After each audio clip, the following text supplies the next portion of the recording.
Agatha கிறிஸ்டியின் ரகசிய எதிரி. அத்தியாயம் 5. திரு ஜூலியஸ். தன் நிலையை மீட்டுக்கொண்டு ஸ்திரமான டூபன்ஸ், ஹோ, அப்படின்னா என்னை குறிவச்சு அவனுங்க ஏற்கனவே போட்டிருந்த திட்டம் போல தோணுதே என்றாள். கார்ட்டர் ஒப்புதலாய் தலையசைத்தார். நான் மூட நம்பிக்கைகளில் நம்பிக்கை உள்ளவன். அதிர்ஷ்டம் இத்தியாதி இத்தியாதி. இந்த விஷயத்தோடு உங்களை கலந்து போடணும்னு விதி முடிவு செஞ்சா யார் வெல்வது? கேலியாய், அது கிடக்கட்டும் என்று இடை புகந்தான் டாமி. அந்த பெயரை சொன்ன கணத்திலேயே விட்டிங்டன் தலை தெறிக்க ஆயிட்டார் என்பதுல எனக்கு சந்தேகமே கிடையாது. நானே அவர் நிலைமையில இருந்திருந்தாலும் அப்படித்தான் ஆகியிருப்பேன். ஓகே சார், உங்களுடைய பொன்னான நேரத்துல அதிகபட்ச பகுதியை நாங்க எடுத்துட்டோம். நாங்க கிளம்புவதற்கு முன்னாடி ஏதாவது டிப்ஸ் தர நீங்க விரும்புறீங்களா? அப்படி எதுவும் இருப்பதா படல. புது துப்பறியும் நிபுணர்களே, வழக்கப்பட்ட முறையில் துப்பு தேட முயன்றதெல்லாம் தோல்வியை தழுவியிருக்கும். நல்ல திறந்த மனதுடனும் புது யுத்திகளோடும் இவ்விஷயத்தை எதிர்கொள்ளுங்க. அதுவும் தோல்வி ஆயிட்டா மனம் உடைஞ்சிடாதீங்க. விளங்காததால் டூபன்ஸின் முகம் கடுகடுப்பானது. கார்ட்டர் சற்று விரிவாக விளக்கினார். விட்டிங்டனை நீங்க சந்திச்சு பேசிய போது அவங்களுக்கு முன்னாடி கால அவகாசம் இருந்தது. புது வருடத்தை ஒட்டி பெரும் இராணுவ புரட்சியே வெடிச்சிருக்கும் என்கிற அளவுக்கு என்னிடம் தகவல்கள் இருக்கு. ஆனா அரசாங்கமும் தூங்கல. புரட்சி ஸ்ட்ரைக் போன்ற பயமுறுத்தல்களை எல்லாம் பிரமாதமா எதிர்கொள்ள ஆழ்ந்து சிந்தித்து சட்டமன்றத்துல சட்டம் இயற்றி அதன் மூலமா ஒரு கை பார்க்கலாம்னு இருக்கு. இதுவரைக்கும் நடைமுறைப்படுத்தலனாலும் இப்போ உடனடியா இயங்கி நிலைமையை துல்லியமா தன் கட்டுக்குள்ளே கொண்டு வந்துடும். இதான் நடக்க போகுது பாருங்க. அவனுங்க போட்ட திட்டம் கனிவதற்கான கால அவகாசம் குறைய குறைய இவங்க இங்கே சீரிய முறையில் திட்டமிட்டு வெற்றி பெற வழி கிடைச்சிடுது. ஆனா அப்படிப்பட்ட கால அவகாசம் உங்க முன்னாடி இல்லை என்று மட்டும் எச்சரிக்க விரும்புறேன். அப்படியே தோத்துட்டாலும் கைவிட்டுடாதீங்க. கையில் இருப்பது அத்தனை சுலபமான பிரச்சனையும் கிடையாது. அவ்வளவுதான். டூபன்ஸ் எழுந்து கொண்டாள். நம்முடைய கூட்டணியை பொறுத்த வரைக்கும் மிஸ்டர் கார்ட்டர், உங்ககிட்ட இருந்து நாங்க எதையெல்லாம் எதிர்பார்க்கலாம்? நியாயமா கேட்கப்படும் முன்பணம், எந்த நேரத்திலும் தரவல்ல விலாவரியான விவரங்கள், அப்புறம் முக்கியமா வெளியே அடையாளம் தெரிந்துவிடக் கூடாது தேவை. என்ன என்ன சொல்ல வரேன்னா, நீங்க போலீஸுக்கிட்ட மாட்டிக்கொள்ளும் நிலைமை ஏற்பட்டா அதிலிருந்து மீள என்னால அதிகாரப்பூர்வமா உதவவே முடியாது.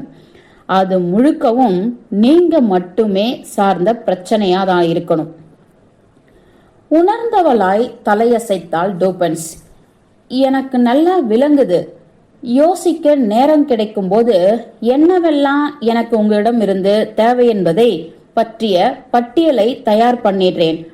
அடுத்து பணம் பற்றி சொல்லுங்க டூபன்ஸ். எவ்வளவு வேணும்னு நீங்களே கேட்க விரும்புறீங்களா? குறிப்பிட்டு கேட்க தெரியல. மேற்கொண்டு நகர எங்க கிட்ட இப்போதைக்கு ஏகமா இருக்கு. அதையும் மீறி தேவைப்பட்டா அது உங்களுக்காக காத்திருக்கும். நீங்க அரசாங்கம் சார்ந்தவரான்னு எனக்கு தெரியல. ஆனா இப்ப நான் சொல்வது கொஞ்சம் கரடு முரடாதான் தோணினாலும் தப்பா எடுத்துக்காதீங்க.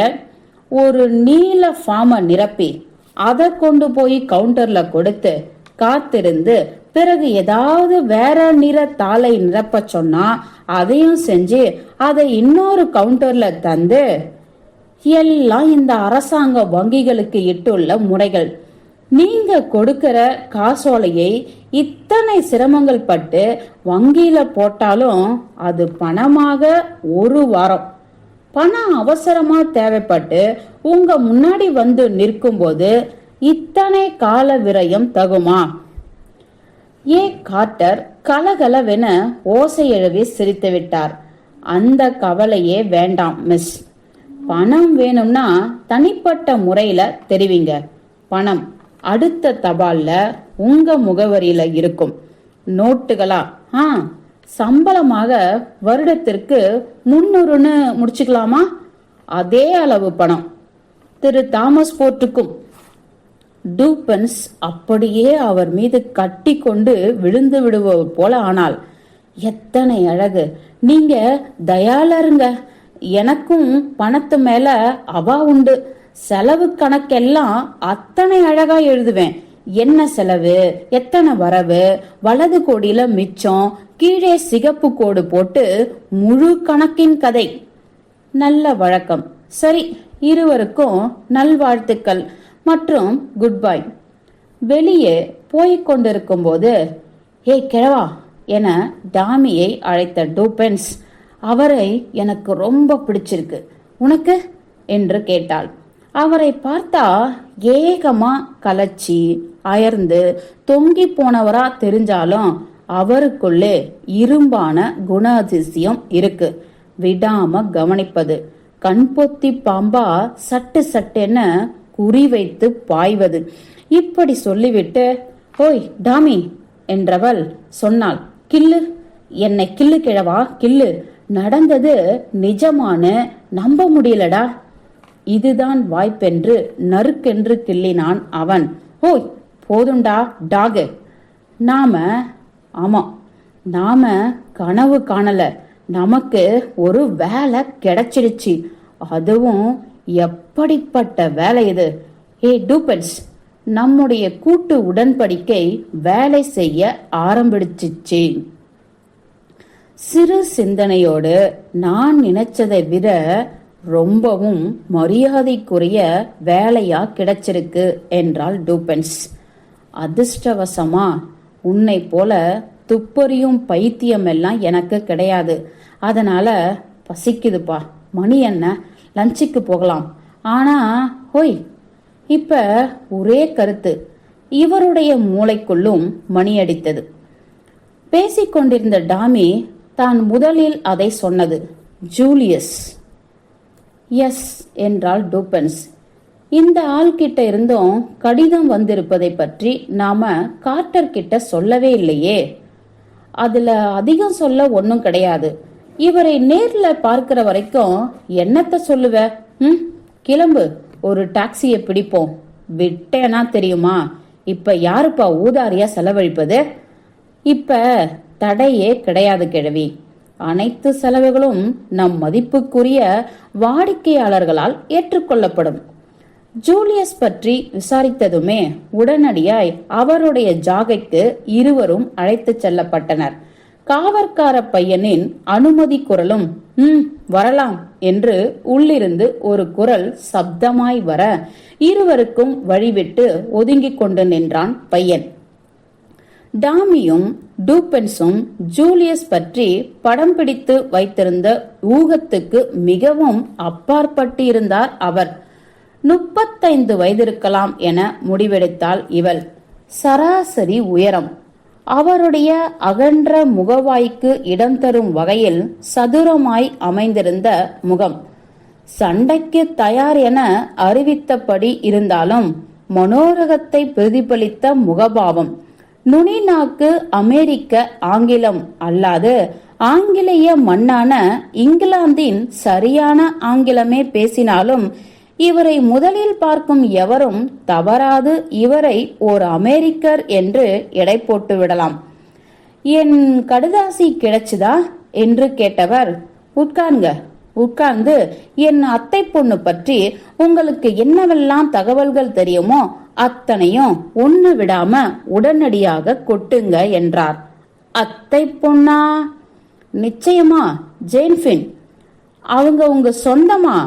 என் அப்பாவும் அவ அம்மாவும் அண்ணன் தங்கை. என்று தீவிர கவனம் வைத்து விளக்கினார் திரு ஜூலியஸ்.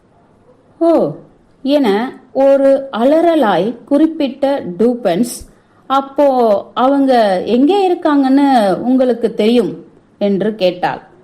தெரியாது என்ற ஜூலியஸ் தன்னுடைய முஷ்டியை மேஜையில் வேகமாக இறுக்கி அடித்து பெரும் ஓசையை உண்டு பண்ணினார். அவளை பற்றிய தகவல் வேணும். நாங்க விளம்பரப்படுத்தியதே தகவல்களை பெற, கொடுக்க அல்ல என்றால் டூபன்ஸ் கராராய். அது புரிஞ்சுது. ஆனா அவளுடைய கடந்த கால வரலாற்றை பற்றி நீங்க தேடிக்கிட்டு இருப்பதாகவும் அவளுடைய தற்போதைய இருப்பு உங்களுக்கு தெரியும்னு நான் நினைச்சேன். இருக்கலாம் என பாதுகாப்பாய் பேசிய டூபன்ஸ், இருந்தாலும் அவங்களுடைய கடந்த காலத்தை பற்றி உங்க மூலமா தெரிஞ்சிப்பதில் எங்களுக்கு ஆட்சேபனை இல்லை என்று ஒரு போடும் போட்டாள். ஆனால் ஜூலியஸ் திடீரென்று சந்தேகம் கொள்ளதாய் பட்டது. இதோ பாருங்க என்று அறிவிப்பது போல பேசினார். இது மற்ற நாடு கிடையாது. ஓகே, இத்தனை பணம் தந்தாதான் விடுவிப்பேன்னு மிரட்டுறது, மறுத்தா காலையோ கையையோ வெட்டி விடுவேன்னு கத்துறது, இதெல்லாம் ஒன்னும் நடக்காது. இது இங்கிலாந்து, சரியா? இது போன்ற கோமாளி எண்ணம் இருந்தா அதையெல்லாம் தூர வைங்க. இல்ல ஒரே விசில், பக்கத்துல பிக்கா டில்லியில தான் தலைமை காவல் அலுவலகம் இருக்கு, ஓடி வந்துடும். டாமி விளக்க முனைந்தான். நாங்க உங்க அத்தை பொண்ணை கடத்தலங்க, மாறாக அவளை கண்டுபிடிக்கும் முயற்சியில இறங்கியிருக்கோம். இதை செய்ய நியமிக்கப்பட்டவங்க நாங்க. குழப்பத்தில் சூழ்ந்திருந்த ஜூலியஸ் தனது நாற்காலியில் வாகாக சாய்ந்து அமர்ந்து கொண்டு, புரியும்படியா வெளிச்சம் போட்டு காட்டுங்க என்றார். விளக்குங்க. இந்த வேண்டுகோளை ஏற்றுக்கொண்ட டாமி, ஜேன் பென் காணாமல் போயுள்ளார் என்னும் விஷயத்தை விலாவரியா இல்லாமல் ஜாக்கிரதையாய் சொல்லிவிட்டு, அவளுக்கே தெரியாமல் அரசியல் சதுரங்கத்துக்குள் விழுந்திருக்கும் வாய்ப்புகள் உள்ளதாய் முடித்தான். டூபன்ஸ் பக்கம் சுட்டி காட்டியபடி, தாங்கள் இருவரும் தனியார் துப்பறியும் அதிகாரிகள் என்று அழைத்து கொண்ட டாமி, காணாமல் போயுள்ள ஜேனை அடைய அமைக்கப்பட்டிருக்கும் ஒரு சிறு படை என்றும் வர்ணித்துக் கொண்டான். ஆகையால் இது சம்பந்தமாய் எந்த ஒரு விவரத்தையும் ஜூலியஸ் தரும் பட்சத்தில் அது குறித்து அதிக சந்தோஷம் கொள்வோம் என்று வேறு கூட்டிக் கொண்டான். இதற்கு அந்த மனுஷன் ஒப்புதலாய் தலையசைத்து கொண்டான். அப்படி செய்வது என் கடமையும் கூட என்றான். அவசரப்பட்டு விட்டேன். ஆனா லண்டன் எனக்கு பிரசித்தி கிடையாது. நியூயார்க்கு தான் எனக்கு அத்துப்படி. உங்க கேள்விகளை கணையாக்குங்க, நான் பதில் தரேன். இது சில கணங்களுக்கு இளஞ்சிங்கங்கள் லிமிட் என்னும் படையினை உணர்வற்று ஆக்கியது. ஆனாலும் டூபன்ஸ் உடனே மீண்டு எழுந்து கற்பனையை துப்பறியும் கதைகள் தந்த தைரியத்தின் அடிப்படையில் தைரியமாய் விசாரணைக்குள் நுழைந்தாள். ஏமாற்றப்பட்ட அவரை, அதாவது உங்களுடைய அத்தை பெண்ணை நீங்க கடைசியா பார்த்தது எப்போது? அவளை நான் பார்த்ததே கிடையாது என்றார் ஜூலியஸ்.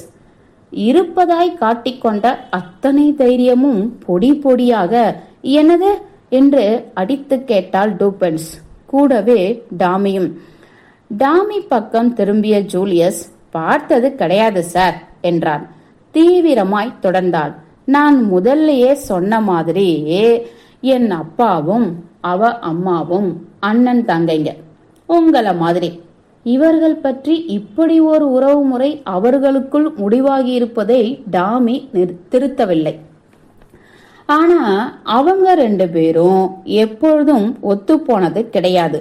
என் அத்தை ஆமோஸ் பின்னை கல்யாணம் பண்ணிக்க ஸ்திரமான போது அப்பா கோபத்தின் உச்சிக்கே போனார்.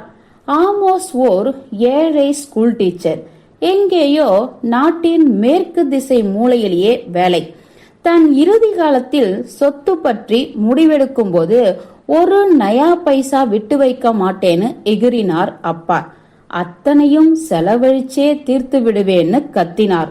அப்படியே செஞ்சு விடுவார் போலவும் இருந்தது. இதன் முடிவு அத்தை புறப்பட்டு மேற்கு திசைக்கு பயணமானாங்க. பிறகு அவங்களை பற்றி எதுவுமே நாங்க கேள்விப்படல.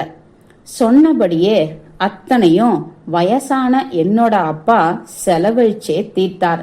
எண்ணெய் பிசினஸ், ஸ்டீல் வியாபாரம், சாலை மற்றும் தண்டவாளம் போடும் வேலையில முதலீடு, இப்படி என்று சற்று அமைதியான ஜூலியஸ் பின் தொடரலானார். அப்புறம் இறந்தும் போனார் போன வருஷம். இதனால அத்தனை டாலர்களும் எனக்கு வந்தன. என் மனசாட்சி சுறுசுறுப்பானது. என்னை தூங்க விடாம தட்டி தட்டி கேட்டது. மேற்கு எல்லைக்கு ஓடி போன உன் அத்தை நிலை என்ன? இந்த கேள்வி என்னை துளைக்க ஆரம்பிச்சது. ஆமோஸ் ஃபின் ஒரு வீண். அவனால எதுவும் பண்ண முடியாது. சொத்து சேர்க்க முடியாது. திறமையற்ற ஏழை. இதற்கு ஒரு தீர்வு காண ஒருத்தனை நியமிச்சு அத்தையை தேடி வேட்டையாட அனுப்பினேன். விடை, அத்தை இறந்துட்டாங்க. இங்கே ஆமோஸும் மரணம். ஆனா அவங்களுக்கு பிறந்த ஒரு பெண் தனியா விடப்பட்டிருக்கா. அவ ஜேன். அவளும் பாரிஸ் போகும் கடல் பயணத்தின் போது லூசிட்டானியாக கப்பல் கன்னி வெடிக்குள் சிக்கியதில் அகப்பட்டு கொண்டாள். இந்த விபத்திலிருந்து அவ காப்பாற்றப்பட்டிருக்கா. ஆனா பிறகு அவளை பற்றி எந்த தகவலும் இங்கே இருப்பவர்களுக்கு கிடைக்கல. இத்தனை சமாச்சாரங்க தெரிய வந்தன. இவனுங்களும் இங்கே விஷயத்தை கையில் எடுத்துக்கிட்டு விறுவிறுவிறுன்னு முன்னேறல. ஸ்காட்லாந்து போலீஸுக்கு போனேன். அனுகூலமா உதவினாங்க. விசாரணைகளை உடனே துரிதப்படுத்துறோம்னு சொன்னாங்க. இன்னைக்கு காலையில ஒரு ஆளை அனுப்பி ஜெயனுடைய போட்டோவை வாங்கிக் கொள்கிற அளவுக்கு வேகமா இயங்குறாங்க. நாளைக்கு பாரிஸ் போறேன்.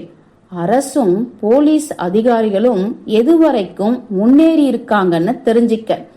திரும்ப திரும்ப போய் நச்சரிச்சாதான் அவங்களும் சுறுசுறுப்பா இயங்குவாங்க என்பது என் யூகம்.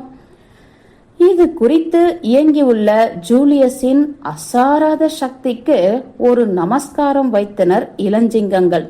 ஆனா இப்போது சொல்லுங்க என்று முடிவுரையில் இறங்கினார் அவர். எதையாவது எதிர்பார்த்தா அவங்கள நீங்க தேடுறீங்க? கோர்ட்டின் ஆணை. இப்படி ஏதாவது உண்மைக்கும் நேர்மைக்கும் போராடும் சுதந்திரமான ஒரு அமெரிக்க பெண்ணுக்கு போர்க்காலத்தில் உங்கள் பிரிட்டிஷ் அரசாங்கம் போடும் கெடுபிடிகள் வெறுப்பூட்டும். இவற்றிலிருந்து வெளியேறி இயங்கவே அவள் நினைப்பாள். கெடுபிடிகள் உங்க நாட்டுல அதிகம் நடைமுறையில இருந்தது. அதனாலதான் அவ தலை காட்டாம இயங்குறாள்னு. என்னால தனியாளா அவளை எப்படி கண்டுபிடிக்க முடியும்? டூபென்ஸ் மறுபடியும் அவருக்கு உத்தரவாதம் தந்தாள். அதுதான் சரி. அப்போ நாம இணைந்தே செயல்படுவோம். லஞ்ச் எடுத்தாச்சா? இங்கேயே சாப்பிடலாமா இல்ல ரெஸ்டாரண்ட்? கேட்ட டூபென்ஸ் இரண்டாவதையே விரும்ப அதற்கு சம்மதித்தார் ஜூலியஸ். இப்போது காவக்கார பையனால் ஒரு முகவரி அட்டை கொண்டு வந்து ஜூலியஸிடம் நீட்டப்பட்டது. அதை அவர் படித்தார். இன்ஸ்பெக்டர் ஜேப், சிஐடி, ஸ்காட்லாந்து காவல்துறை. ஓ, இப்ப வேறொரு ஆள். முதல்ல வந்த போலீஸ் கிட்ட சொல்லாத எதை இவன் கிட்ட நான் சொல்லிட போறேன். அந்த புகைப்படத்தை அதுக்குள்ள தொலைச்சிருக்க மாட்டாங்கன்னு நினைக்கிறேன். நான் கொடுத்த புகைப்படத்தை எடுத்தவனுடைய ஸ்டூடியோவுல குண்டு போட்டாச்சு. அத்தனையும் தூள். ஒரு நெகட்டிவ் கூட கிடைக்காது. இது ஒண்ணுதான் சாட்சிக்கு கையில் இருந்த ஒரே ஒரு பிரதி. இதை கூட அங்கிருந்த கல்லூரியின் பிரின்சிபால் கிட்ட இருந்து தேடி துருவி வாங்கி வந்தேன். ஒரு விளக்க இயலா அச்சம் டூபன்ஸை அலையாய் அடித்தது. உங்களுக்கு இன்னைக்கு காலையில வந்து போட்டோவை வாங்கி போனவனுடைய பெயர் நினைவில் இருக்கா என்று கதறிய விட்டாள். நினைவிருக்கு. அடடா, உடனே நினைவுக்கு வராது போலிருக்கே. ஒரு நொடி அவன் கொடுத்த முகவரி அட்டையில இருந்ததே. அதெங்க போச்சு? ஆ, எனக்கு தெரியும். Inspector brown. புரிஞ்சுக்க முடியாத பயலா தெரிஞ்சான் அவன்.